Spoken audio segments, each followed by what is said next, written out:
Buddhist Mahavihara priesthood. So let me warmly invite our guest speaker for this evening, Venerable Dr. Bhante Dr. Candamukha. So, Bhante, now to introduce Bhante. Yes. So, Bhante Dr. Candamukha is an associate professor at the International Theravada Buddhist University, Buddhist Missionary University, and the head of Department of Sutanta Studies at the same university in Yangon, Myanmar. Bhante is also the abbot of Sri Mangala Chitta Monastery. Bhante Dr. Candamukha received his higher ordination as a Buddhist monk in 1995 under his preceptor, the Most Venerable Pu sorry, Pu Kattabhivamsa. Having lived and studied Pali canonical literatures and commentaries for 17 years in different monastic education centers in Myanmar, he then received the titles of Sasana Gadacha Dhammacharya, I hope I mentioned it correctly, the teachership in Dhamma of Sasana Dhamma, and the Vinaya Vidu, which is a scholar of monastic discipline titles. He studied at the International Theravada University, Buddhist University, uh, International Theravada Buddhist Missionary University for 10 years and received a diploma in Buddha Dhamma, BA in Buddha Dhamma, and an MA in Buddha Dhamma, and a PhD in Buddha Dhamma as well. So we are very fortunate to have him tonight. He studied, he also practiced meditation under the guidance of the late Sadgama Lamsi Sayadaw and the most venerable Kundala Vivamsa. In 1997, he established a monastic education center named Sri Mangala Chitta Monastery in his hometown and teaches young novices and junior monks there. I'm very excited. I've never been there. But from 2003 until now, Bhante teaches monastic disciplines Vinaya, discourses, the sutras, and Abhidhamma subjects to international students at the International Theravada Buddhist Missionary University in Yangon, Myanmar. In 2010, Bhante worked as a researcher at the Dhamma-Chai Dipitaka project in Thailand. So, in addition, Bhante gives lectures on Buddhist ethics and philosophy in three other local universities. So, I am really excited to have Bhante this evening, and I'm sure a lot of our viewers are also very excited to have him. So, yeah, without further ado, um, I'd be happy to invite Bhante to share. And after that, we have some Q&A session. So, yeah, please enjoy and please uh, keep your questions for the Q&A session, or you can type your question in the chat box.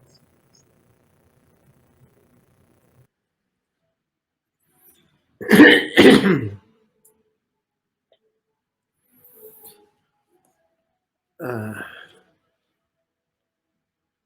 Good evening, everybody from Myanmar.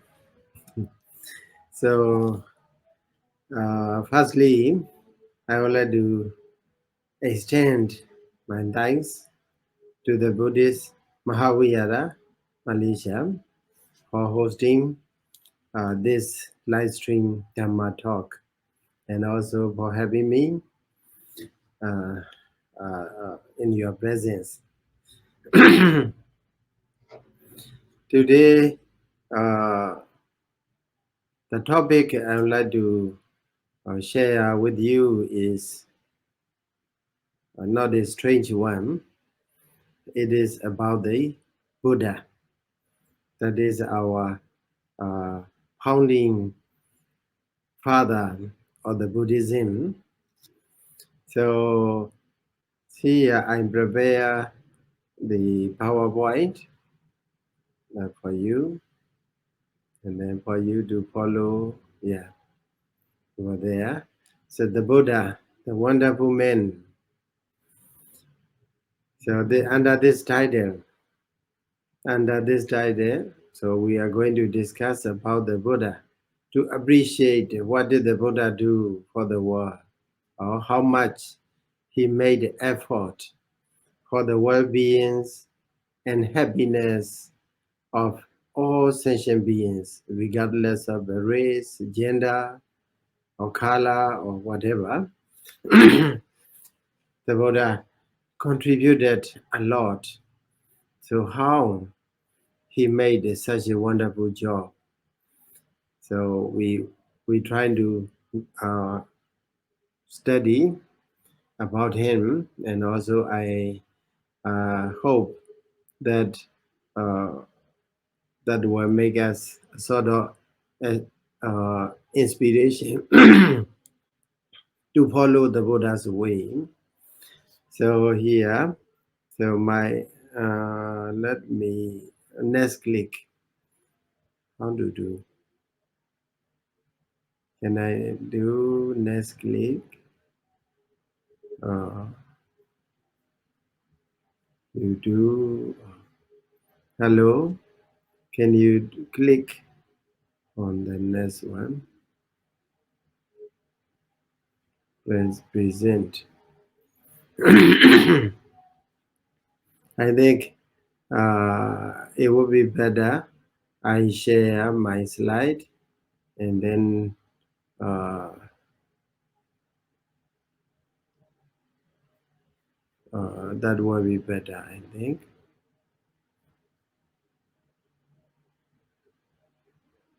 As I get you that you can upload the slide there. Okay.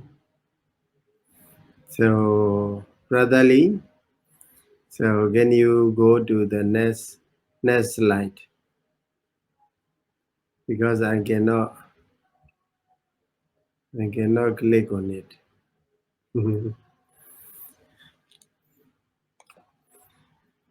So before it is ready, I will continue to talk.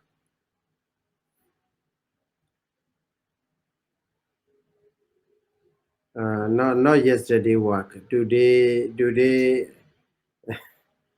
I share to your email this evening. The one I recently shared to your email.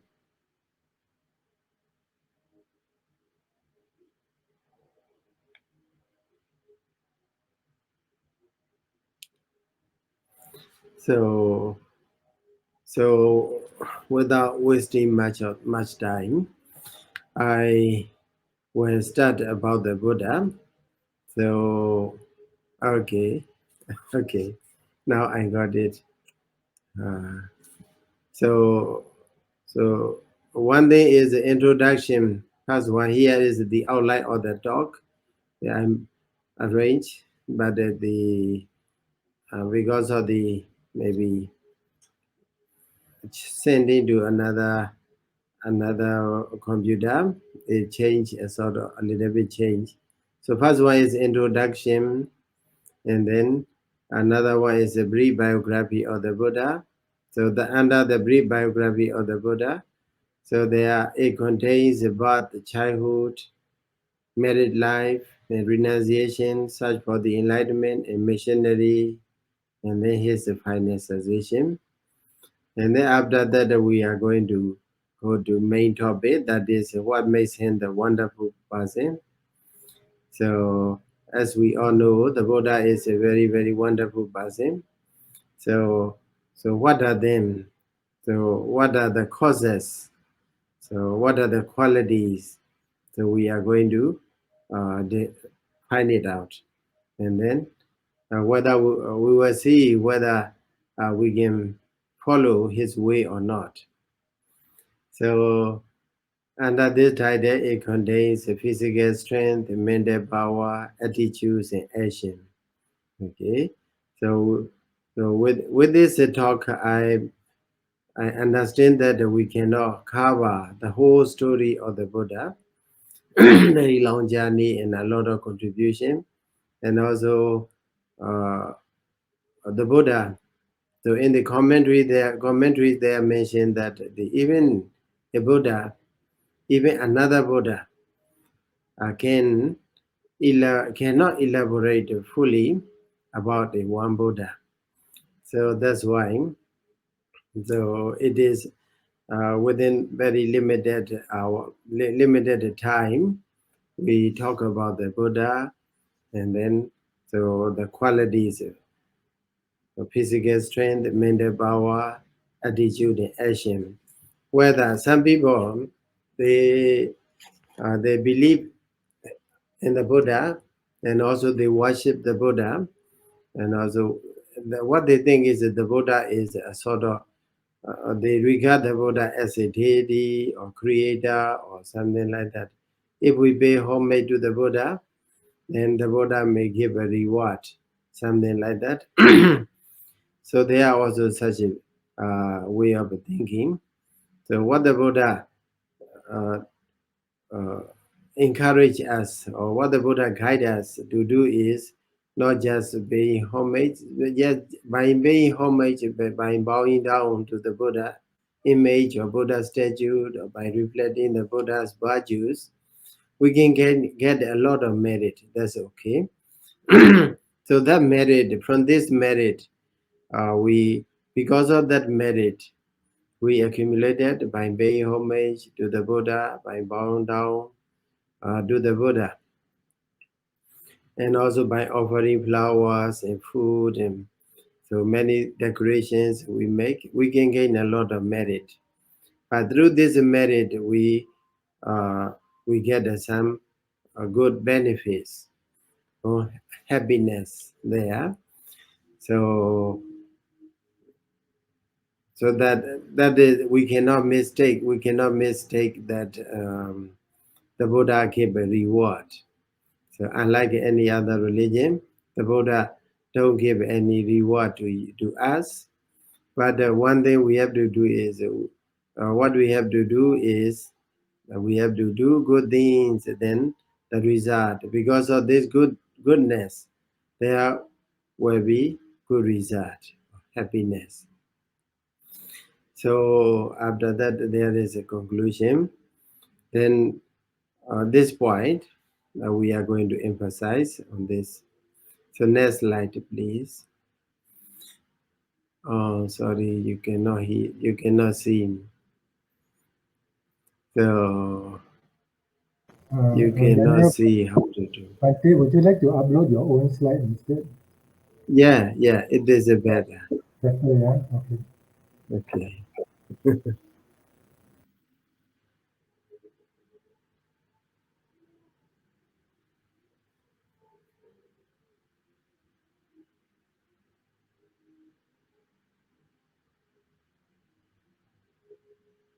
Google slide. Okay.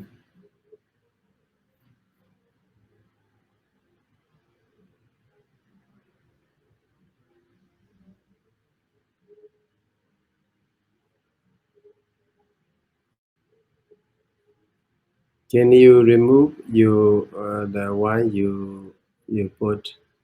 Okay, thank you. So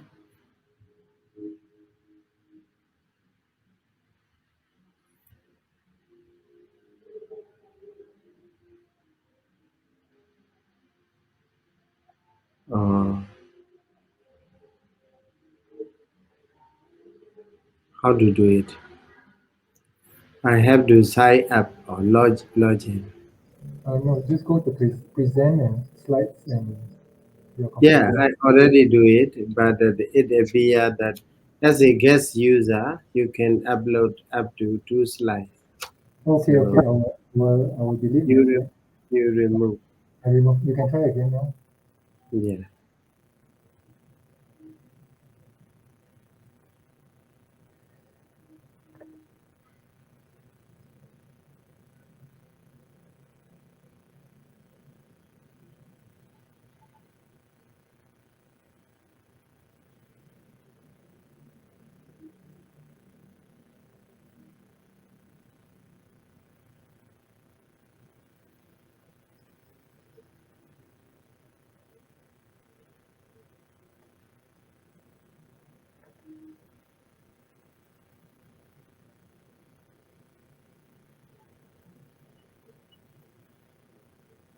Sorry for making you to wait. It's okay.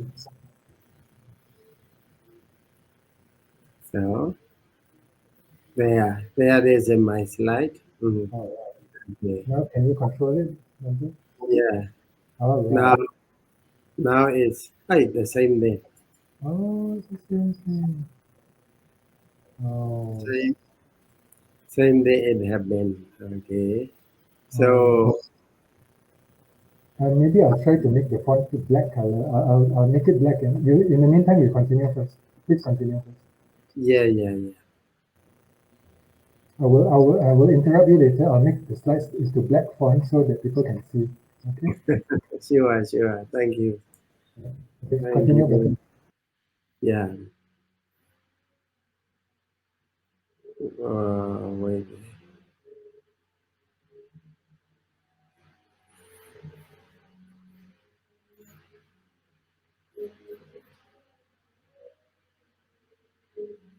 So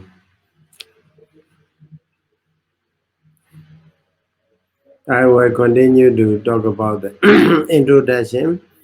Now the about the 400 million people of the world population are taking Buddhism as their religion. So among them, some people worship Buddhism as their protector, while some practice Buddhism as their way of life.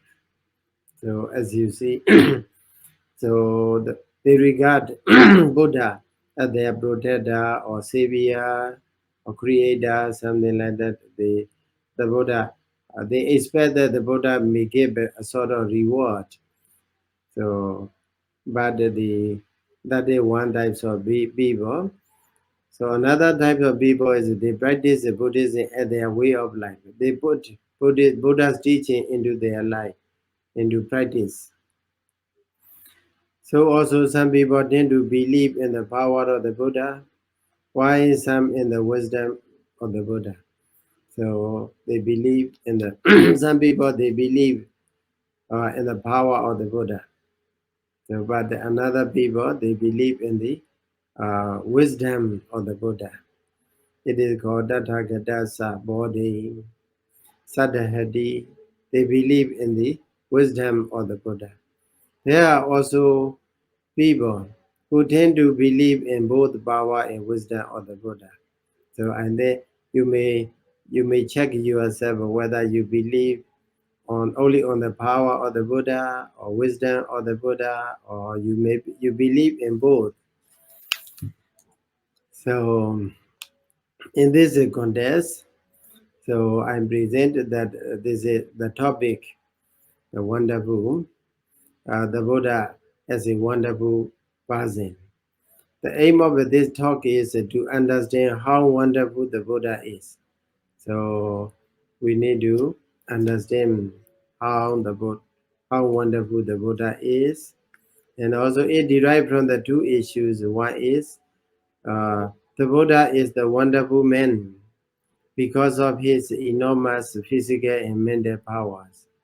So as you all know that the Buddha attained enlightenment, and with his enlightenment, so he is totally pure, and also he possesses a lot of enormous psychic powers.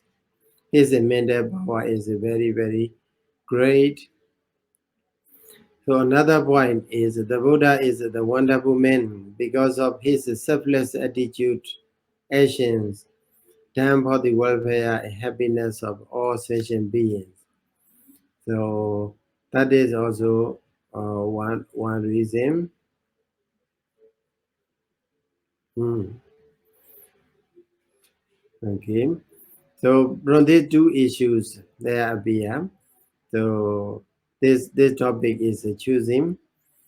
So, so we believe in the Buddha because of his physical or mental psychic power, mental powers, or we believe in the Buddha and we follow the Buddha's way because of his selfless attitude and selfless actions he has done for the welfare and happiness of all sentient beings.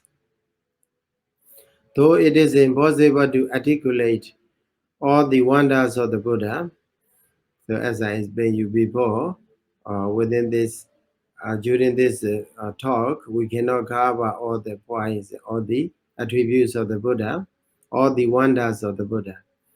It is hoped that the talk enables the audience to understand the capability of a man that goes beyond human imagination. So the point I like to emphasize is that so the Buddha is a human being. A human being can be such a great power, such a great capability. So we all are also human beings. If we really follow the Buddha's way, we will have such a capability that goes beyond human imagination. So nowadays also many scientists, many researchers, they are trying to make the world to be a better place. So, so they try to invent many things with their help, so we can apply from one country to another. So within a short hours. So also there are many things because of their great effort we can overcome the COVID-19 virus as well. So that is the success of a human capability. So more beyond that, the Buddha did a lot for the well-being and happiness of all beings, not only human beings, but also deities and Brahmas as well. So this is the expectation. If we after listening the talk, we may have uh, such a belief in our capability. Human beings are very intelligent and also very capable. So if we are really trained on the right path, so more importantly, it encourages the audience and not just expect rewards from the Buddha, but to put his guidance into practice with the faith or the wisdom of the Buddha.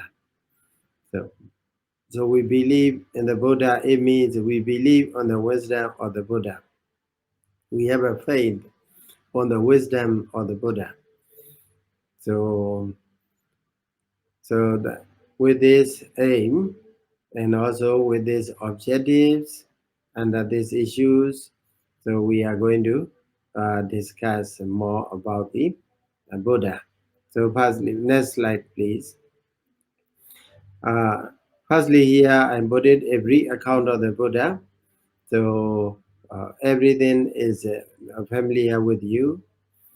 So as I put it here, the Buddha was born, okay, uh, 2,646 years ago. Okay. The Buddha was born as a human being from a human parents. So his parents' names are King Sudodanas and Queen Maya of the Kapilavatthu. Kapilavatthu is the place located nearby the Himalaya mountain. So now it may be called, it is in Nepal or somewhere around there. So the point I like to put this one is the Buddha is a human being. He was born from a human family, parents, and they lived as a human being. He led a luxurious life as a prince for 28 years. So as you all know that he lived in a royal palace. His life was so comfortable. So his father, King Sotodana, arranged everything for him. So the Buddha also, in many places, the Buddha said that his life has been ati sukumalo, very subtle, very delicate. And also he married to Princess Yasodhara. Okay, Yasodhara, he married to Princess Yasodhara. And also they had a son, Rahula. So this is how how he live a human life, how he live a life as a human being, and also he got married, and also he enjoyed sensual pleasures there for 28 years. So at the age of 29, he renounced the world. He renounced the families, private palace, and everything he possessed because of he saw four great signs. So that is what the corpse, the age, and then the sick, and then the corpse, and then the monk. By seeing or through seeing as a very as a bodhisattva in many of war cycles he has accumulated perfections. That's why so his knowledge is very sharp. By seeing that sort of signs, he reflects his life. We are also human beings. Every being has the same nature. We are subject to be old, subject to sick, subject to be sick, and also subject to die. So, and then the samana, a monk, it is the one who is searching for the liberation from the round of suffering. So, understanding this, he renounced his luxurious life, and then he became a kind of samana. So, and then he searched for the liberation from the vicious cycle of suffering. So, I will not elaborate in detail about how much, how hard his practice is. And then at the age of 35, after 6 years long attempt to find the liberation from suffering, he became the enlightened one, the Buddha. So he became the Buddha at the age of 35. So it is not an easy way, not an easy task to become a Buddha. So, so he practices firstly under the guidance of the Alara, Kalama, Alara, and Udaka, Lama Buddha. So then after that, because he came to know that their way is quite okay, but it does not lead to the liberation from the cycle of suffering. That's why he abandoned and then he tried to find another way. That is very serious practice, self-modification. Doggarajariya, it is called Doggarajariya in Bali. Very hard practices. He practices harder than the other people. So during that time, so very famous philosophy among the practitioners is that we cannot gain highest bliss through the happiness, through enjoying pleasures. So pleasure to pleasure is impossible. So at that time, the very famous philosophers, so they adopt such a practice. Whoever live in a comfortable life, so it doesn't mean that they are searching for the liberation. So in Bali, it is a god what Dukkena, Sukhena Sukham, na Labadi. So with the Sukha, we cannot gain another Sukha. If we enjoy pleasures, so if we live a comfortable life, then we cannot attain the ultimate liberation. That is the highest bliss. So that's why this philosophy is very much influential. That's why the Bodhisattva as well, he followed that way for 6 long years. So his practice is much harder than the other practices. So one example I want to tell you is that so he tried to practice. Firstly, he tried to practice without breathing. So it's very hard to practice without breathing. So if we don't breathe in or breathe out, then very difficult, very painful there. So you may try to live for 1 or 2 or 3 seconds. Then so we may come to know how hard it is.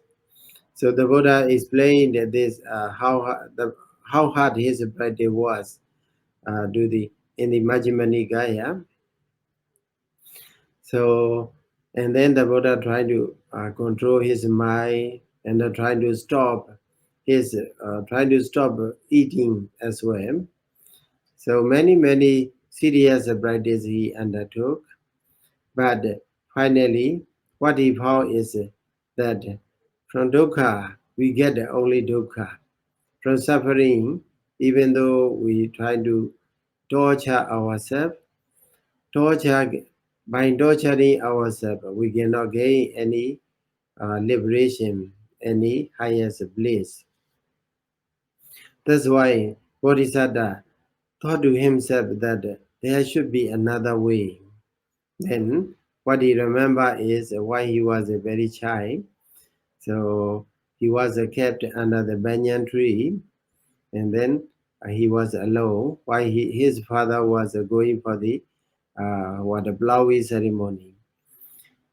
So at that time, because everything is quiet, then he, as a child, he entered into the first jhana. Then he recollected the first jhana, and then he tried to practice that first jhana. And then in the very beginning, because for many years, he stopped eating. That's why his physical body was very weak.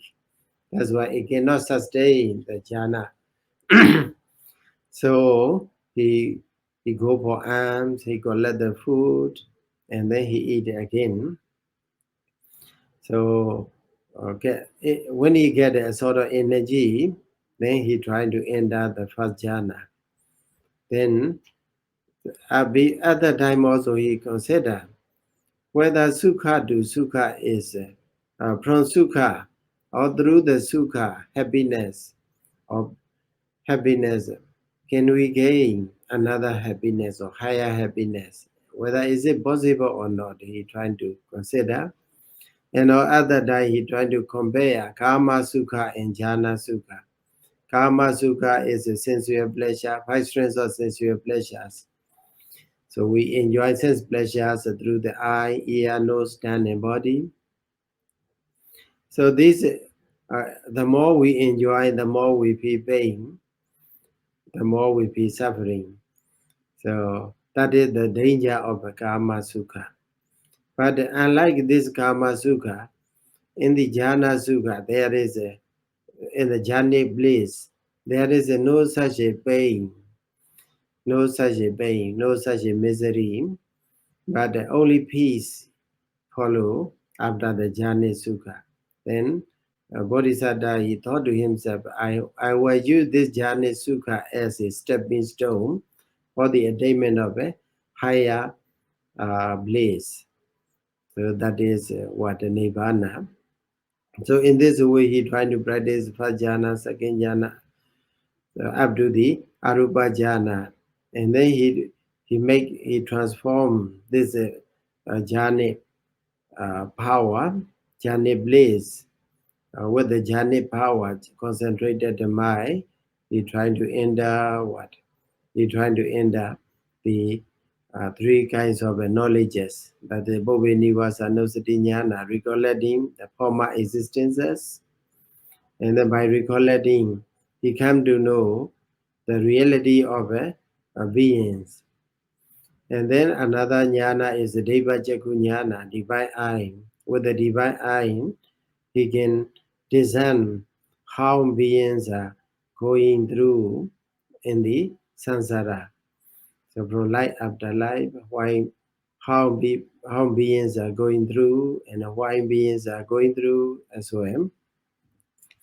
Then finally he attained the Asavakaya Jnana, destruction of the all mental intoxicants. So with the attainment of Asavakaya Jnana, he became a Sabanyuta Jnana. He attained the Sabanyuta Jnana, and then he became the Buddha. So that is how the Buddha attained the enlightenment at the age of 35 years, at the age of 35. So after the attainment of a Buddhahood, so for 45 years, the Buddha, he tirelessly worked for the well-being and happiness of all sentient beings. So as you all know, that the Buddha just spent around 2 hours so, to take a rest. So the whole day, so he worked. So every day he take just 2 hours to take a rest. So and then finally, at the age of 80, the Buddha passed into the complete cessation. That is a pre-nibbana. So that is the brief account of the Buddha. So with this, what I like to is tell you is only one point. That is, he was born as a human being. The Buddha is a human being, like you and me and everybody. So, but the quality, mental quality, the perfections he has accumulated is very much different from us. And also he lived as a human being, and also he searched for the truth, and then finally he attained the enlightenment. So up to that point, he worked for himself. That is the Buddha Dacharya. It is the practice, he undertake the practice for his enlightenment. So after he has fulfilled his wish, that is the attainment of a Buddhahood, then he continued to live, tirelessly working for the well-being and happiness of all sentient beings. So he don't expect anything because he really know that there is nothing to be attached in the world. So what really exists is just a mentality and materiality. The process is there. There is no substance to be grasped, to be attached as our own. So that's why what he did for the for 45 years is not for himself anything at all, uh, but for the happiness and well-being of all other sentient beings. So while he was doing such a great effort, at the age of 80, he passed away. He passed into pre-nirvana as a human being. So he was born, and then he walked, he lived, and then he died as a human being. So next slide, please. So then number one point here is what makes him the wonderful man. So under this category, under this title, I put there are 4 points. One point is the physical strength, and then mental power. Then in the next slide, there will be attitude and the action. So firstly, regarding the physical strength, though the Buddha was born as a man of a normal height, after the attainment of the Buddhahood, the height of the Buddha is immeasurable. We cannot.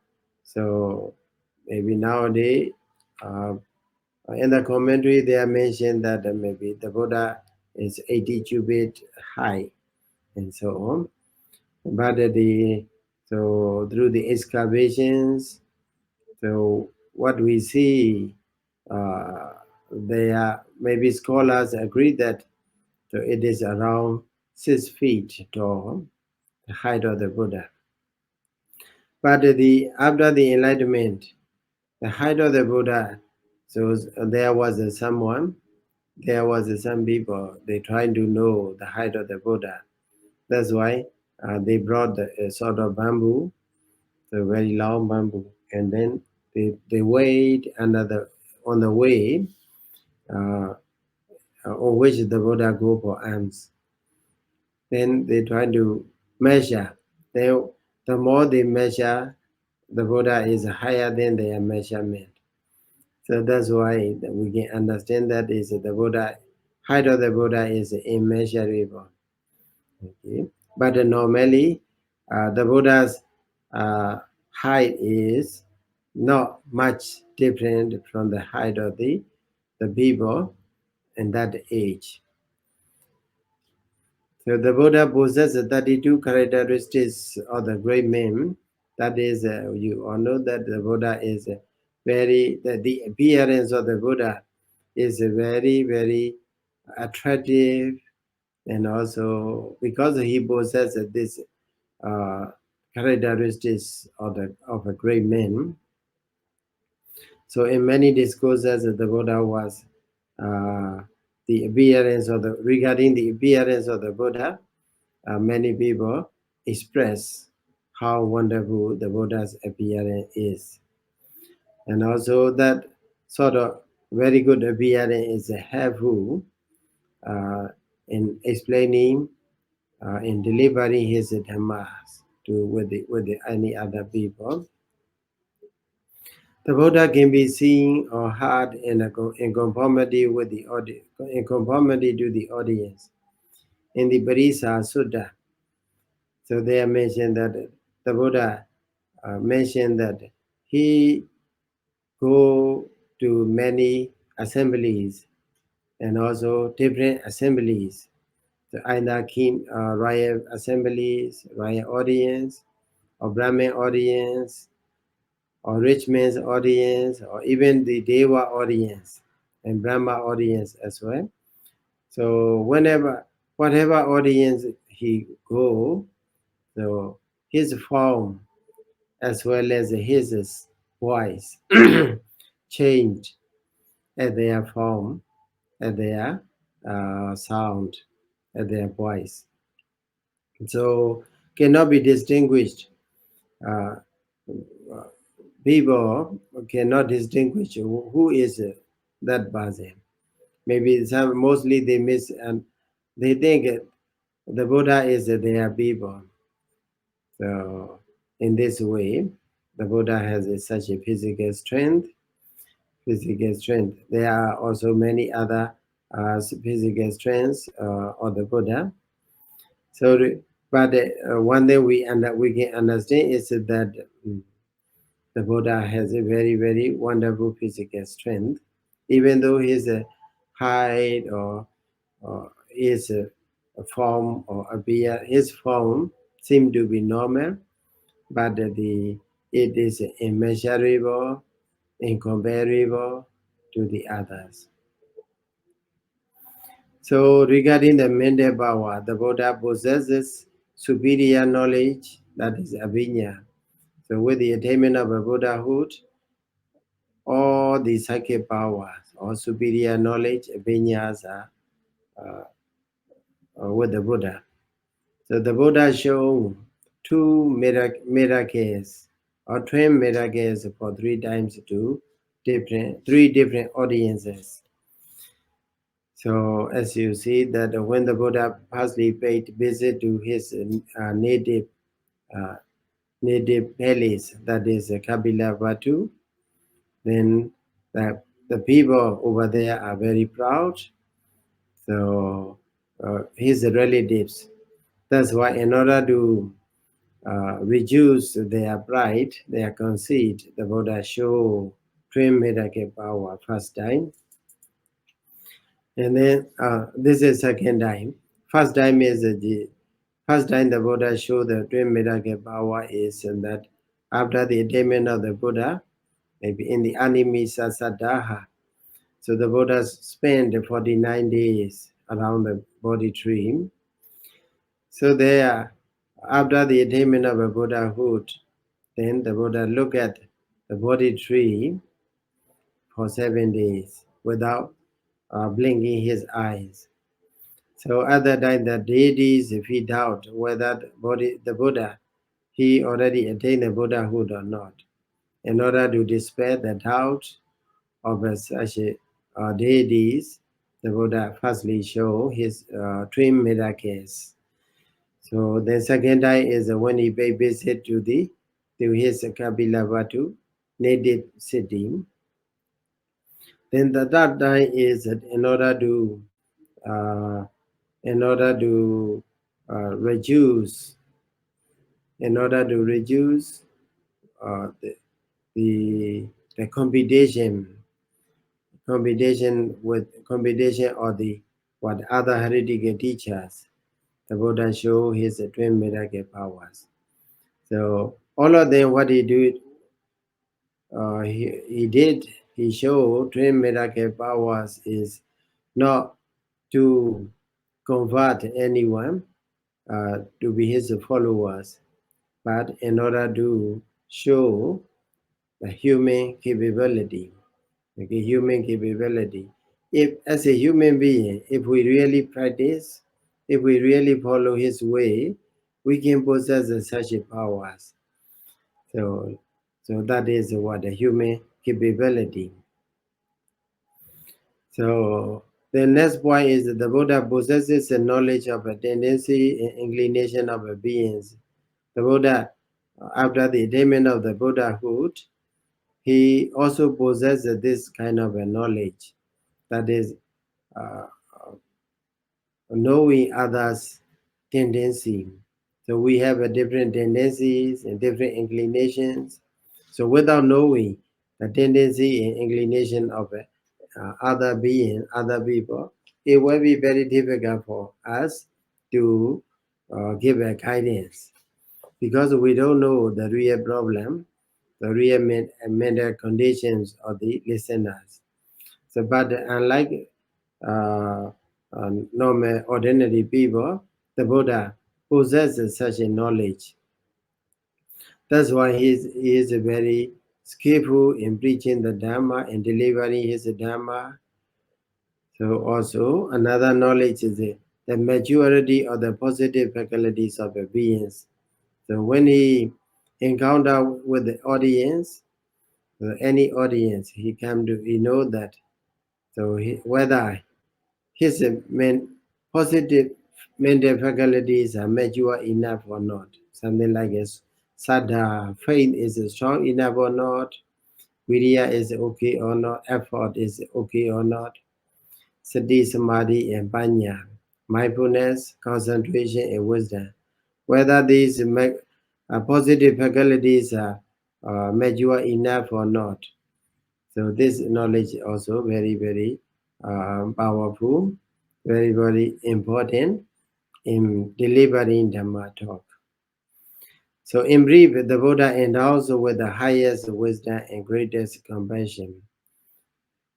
So in brief, we can say, so the Buddha has the greatest wisdom and greatest compassion. So that is the Buddha's mental power. Next slide, please. Then very important point here is the attitude of the Buddha. Okay, the attitude of the Buddha here. So after the attainment of the Buddhahood, what he do is Bahujana Hidaya, Bahujana Sukhaya. Not for himself, but for the well-being and happiness of all sentient beings. Bahujana Hidaya, Bahujana Sukhaya, Lokanukambaya, Ataya Hidaya Sukhaya Deva Manusanam. So this attitude, selfless attitude, we can simply say. So that's why what he want to do is, having known by himself, I will make other people know the truth. So the Buddha, Buddha Bodhiyam, Deno Dariyam, Mudo Modi, Mudo Mojiyam, like that. The Buddha, he already know the truth. That's why I will make other people know the truth. So because I overcome uh, the round of suffering, so also I will make other people to be able to overcome the round of suffering and so on. That is his attitude. And also he is a compassionate, he has a compassion, very great compassion, and also he is a very wise. Without compassion, we cannot help other people. So that's why he is very compassionate. And also, even though compassion is there, but if we are lack of wisdom, we made many mistakes. Even we can, out of compassion, we may torture other people. But for the Buddha, it is not like that. The Buddha possesses not only compassion, but also wise enough, Sabanyudanyana. So that's why he know the reality, real nature of the life. So, so that is the attitude, Buddha's attitude. And with this attitude in mind, so what did the Buddha do for the world is compassionate guidance. He gave a compassionate guidance to those who are in need of the Dhamma, whoever they may be. They may be rich or they may be poor. They may be kings or they may be the ordinary people. So some people, maybe they are suffering from the leprosy or whatever disease. So the Buddha compassionately gave a guidance if they are in need of a Dhamma, or sometimes even though they don't ask for, the Buddha survey the world and then the Buddha know it, or this person is ready to receive the Dhamma. Then the Buddha go, even though very far places the Buddha go, if there is such a person. So what the Buddha do mostly is he try to give a compassionate guidance to those who are in need of a Dhamma. The Buddha trying to guide it.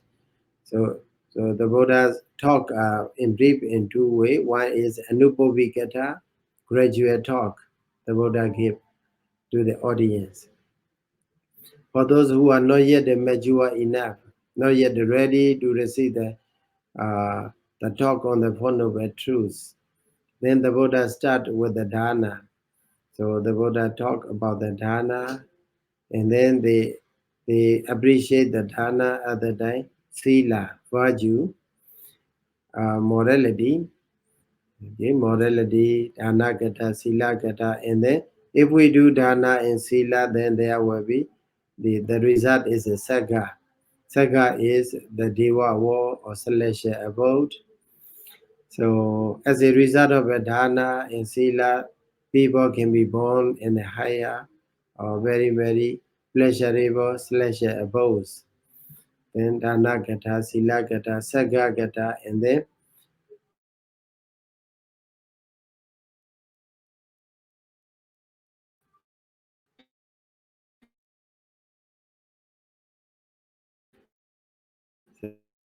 so then even though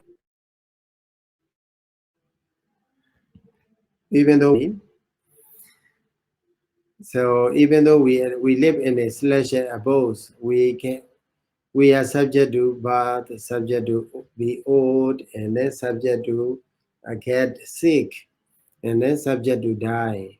So that's why the Buddha explained that these sensual pleasures are not the ultimate pleasures. Then they are mixed with the dangers. Many shortcomings are there. Then the Buddha explained Kamana Adinavagata, gradual talk. And then after giving that sort of Dhamma talk, the Buddha come to know that this person or that person is ready to listen that the Four Noble Truths. Then the Buddha explained the Four Noble Truths. So in this way, the Buddha gave a compassionate guidance to those who are in need of a Dhamma. Sometimes you see the Buddha visit to the other heretical teachers as well. They have a conversation with the other heretical teachers, and then sometimes they come and make a debate with the Buddha. But the Buddha compassionately gave a guidance, explained, and then very patiently is deliver his Dhamma to the heart of the listeners. So in this way, the Buddha explain or give a compassionate guidance to those who are in need of a Dhamma. And then the Buddha uh, some people they may think that the Buddha, as a Buddha, he possesses a lot of uh, enormous psychic powers. So whatever he encounter in life, so he trying to solve this problem. He trying to overcome that problems with the psychic power. But if we read the Pali text, canonical text, we rarely see the Buddha uses psychic power. Okay? When he encountered with the ups and downs of life, sometimes he was seriously attacked by many people, like a Chanjamana Wika and the Sundari. Uh, they are very beautiful ladies. They trying to accuse the Buddha in the midst of the like a Chanjamana Wika. She trying to accuse the Buddha uh, in the midst of the audience. So also one time, Sundari, uh, because of the encouragement of the other Redika teachers, so Sundari go to the pretend to go to the Buddha and then live in the Jedavana monastery like that. She tried to pretend, and then finally she was killed by the mothers. Then uh, the other Redika teacher they trying to put the blame on the Buddha. So because of the Buddha and his disciples, this Sundari, the beautiful lady, died and so on. So and also he was attacked by the Devadatta, so as well. So even he was threatened, his life was threatened. So there are also many ups and downs of life. So the Buddha go. Sometimes his disciples don't obey his words. That's why they have a very great argument, very great division among the Sangha. Then the Buddha tried to admonish them, but they don't obey. They didn't obey. Other than the Buddha lived alone in the forest. So such a vicissitudes of the lives are there. As a human being, he encountered with such a ups and downs of life. Then whatever he encountered in life, he tried to respond in a composed and calm and peaceful manner. And then he tried to manage, overcome such problems and difficulties in life, uh, not with the psychic power, but with the humanly manner. And also another action the Buddha done, the Buddha did for the well-being, happiness of a being is that the establishment of the Sangha order. He established the Sangha order. Sangha order is now the Bhikkhu Sangha are there. So during the Buddha's time, Bhikkhuni Sangha as well. But now in the Theravada Buddhist countries, we don't have it. Mostly we don't have a Bhikkhuni Sangha. In the Mahayana traditions, there may be. There still remain Bhikkhuni Sangha order.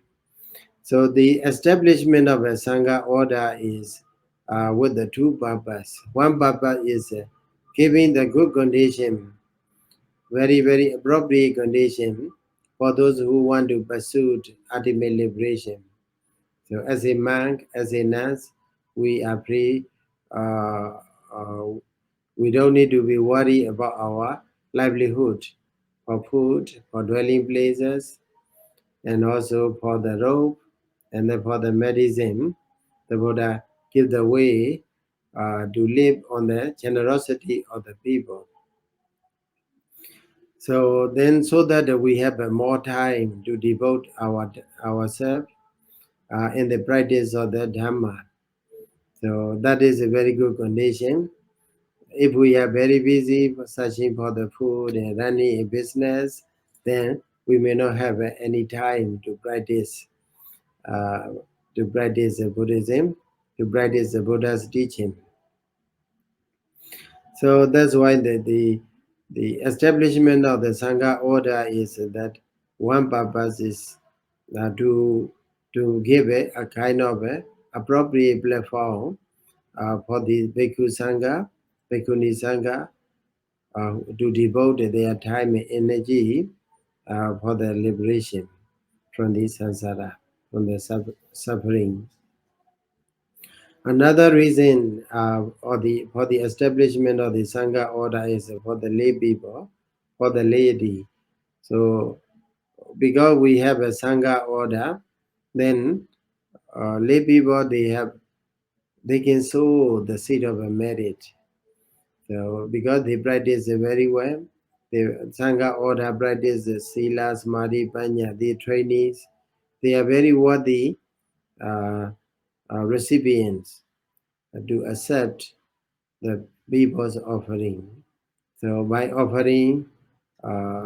the generous offering to the Sangha with the four requisites, they can gain a lot of merit.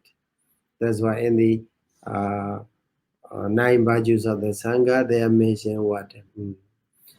Anukdaram, Punyakhitam, Lokasa, incomparable for time fee, for sowing the seed of a merit. So that is the virtue of a Sangha. So with these two purposes, the Buddha established a Sangha order.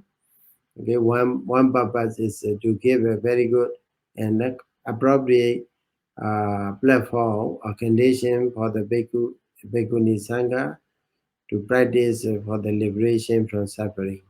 Another point is for the lay people to sow the seed of a merit. So by doing so, they they can they can gain what? Saga, Mega, and Mokha Mega. So the Buddha provide the way. The Buddha don't bring anyone to be in a celestial abode or to be very rich.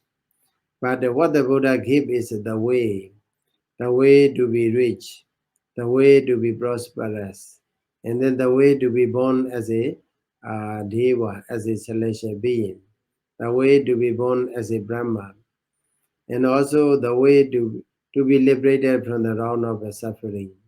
So Saga Mega and Mokha Mega. Okay, so that is what the Buddha gave for the world, what the Buddha did for the world.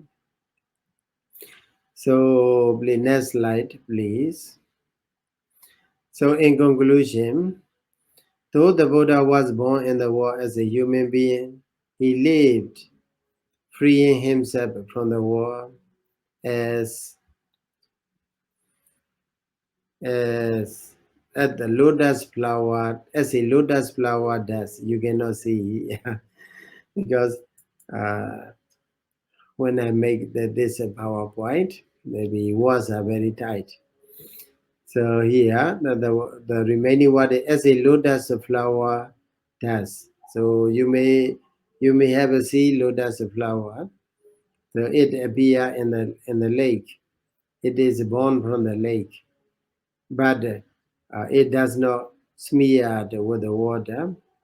So the lotus flower is there. Like this, even though the Buddha was born as a human being in the world, he lived free himself from the world. So Logina Visanyoto, the Buddha is not attached to the world. The Buddha really understand what the world is, and also what is the cause of the world is, and also what is the way liberation from the world is as well. So then another point is, though he possesses incomparable psychic powers, he rarely used them. Rather, he provided appropriate guidance for the well-being and happiness of the world. So as I explained you before, uh, only in cases uh, in which it is necessary to use the psychic powers. So for example, if we spend the seventh wasa in the Deva abode, other than the Buddha used psychic power. okay, to go to the heavenly abode.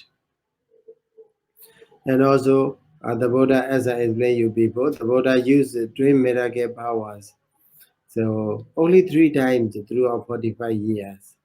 And also later on, the Buddha laid down the rules for the monks that not to show miracle powers to the people, to the lay people. So because some people they may misuse this miracle power, so that's why the Buddha, and also there can arise a misunderstanding and kind of accusations. In order to avoid from such a undesirable shortcomings, the Buddha laid down the rules not to show miracle power, psychic powers to the lay people. So what did the Buddha do is he provided appropriate guidance. So suppose someone is having a problem, then the Buddha don't save him or her with the psychic power. Rather, he showed the way how to overcome such a problem. Okay, how to solve the problems, how to overcome the problems successfully without damaging any people, any beings. So that is, and also how to attain the liberation as well. Though he showed the psychic powers in 3 occasions, he used them not to collect any follower. So his purpose is very clear, as I explained you in the under the attitude of the Buddha. The attitude of the Buddha is not to establish a Buddhism or not to have many followers, so, but just to educate the people, just to enlighten the people. So that's why. But here also, if it is necessary, the Buddha uses psychic power in 3 occasions. The purpose is just to make beings understand the capability of the human beings. So on the other hand, so by seeing this kind of a miracle powers, people come to understand, human beings can understand that we are such a capable beings. If we are really eager, if we are really desire to become a Buddha, we can become a Buddha. In the Mahayana tradition also, they mention that everybody has a Buddha nature, right? So, so also everything is within our reach, within humans' reach. So human being even can possess such a power, very, very wonderful psychic powers that they can gain. So they can, it is also a kind of encouraging beings.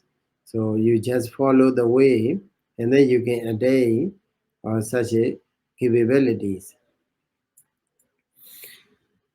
And also another point, though he faced with the many serious attacks, he managed to overcome not with the psychic powers, but with the humanly manner.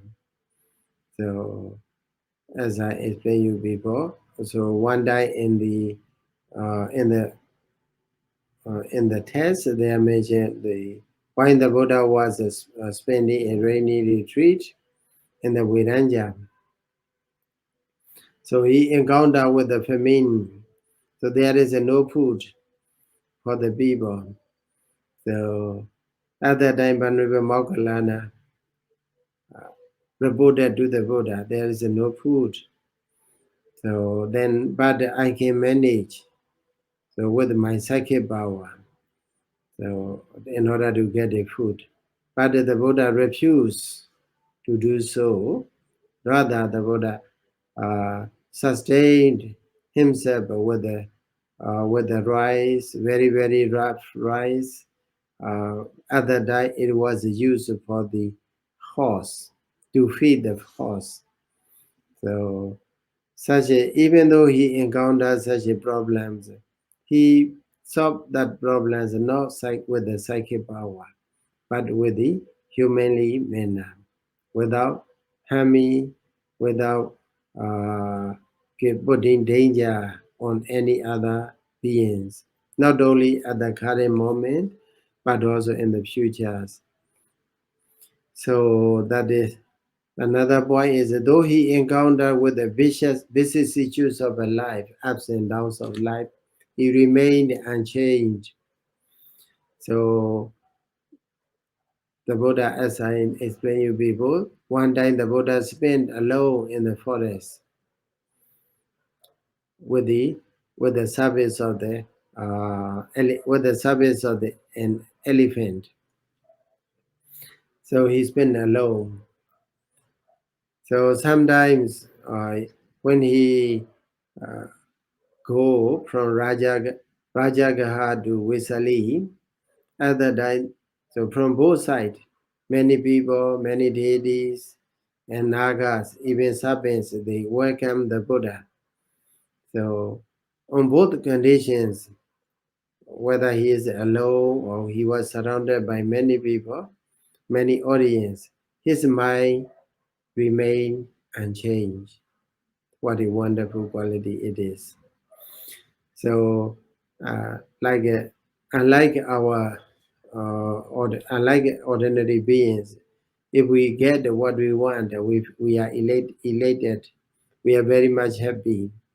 If we lost what we love, then we feel very very sad.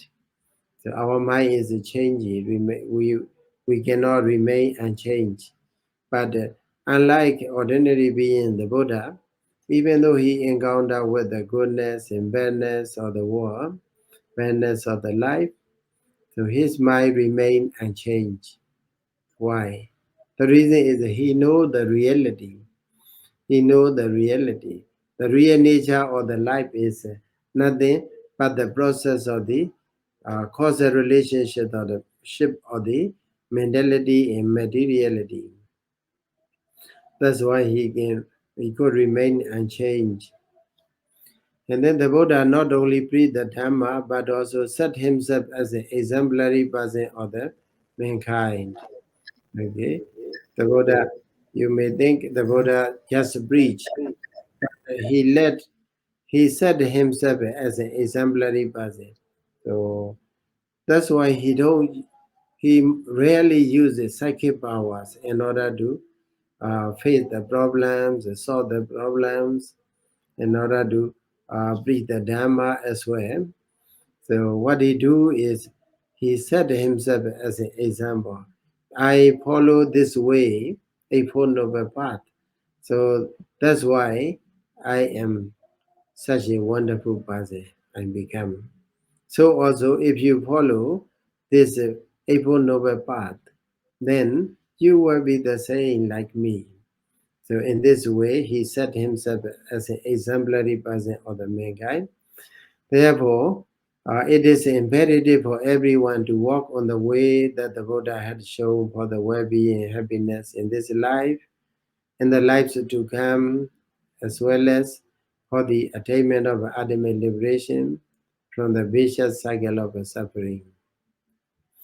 So that is a conclusion. In brief, if I have to sum up the talk, then this talk is about the Buddha, and then the Buddha is a wonderful person, really, really wonderful person. So even though he possesses psychic powers, extraordinary powers, he rarely used, but he lived as a human being.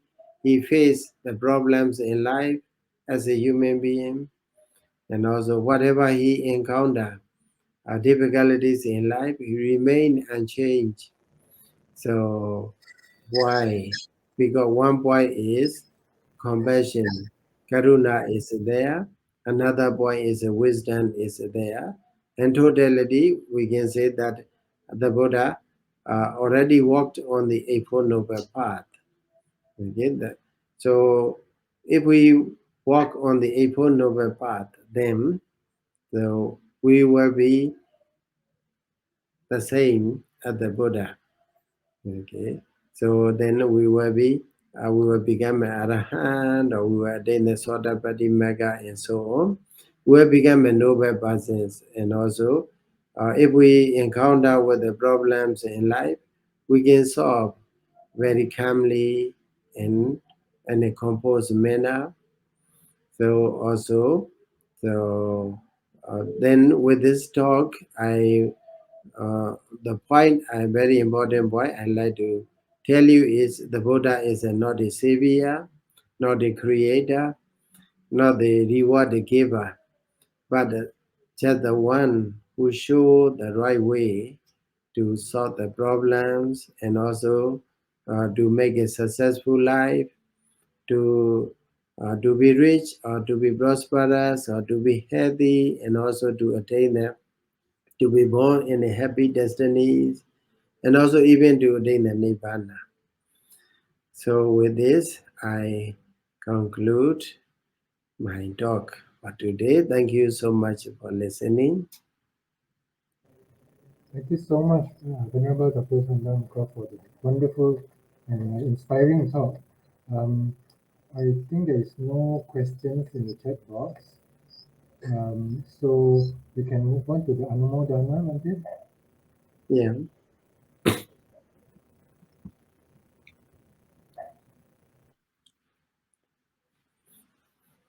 So today's let me read those who make this talk possible. Uh, this Dhamma sharing is sponsored by the ever the Hoh Kin, Ong Beng Kiang, Lum Poh Khiam, and then Chooi Kim, Chooi Foon. So they, because of their uh, generous sponsorship, then they are having such a uh, Dhamma sharing. Thank you so much for such sharing. And then for this, we will wish and then share the merit with all sentient beings.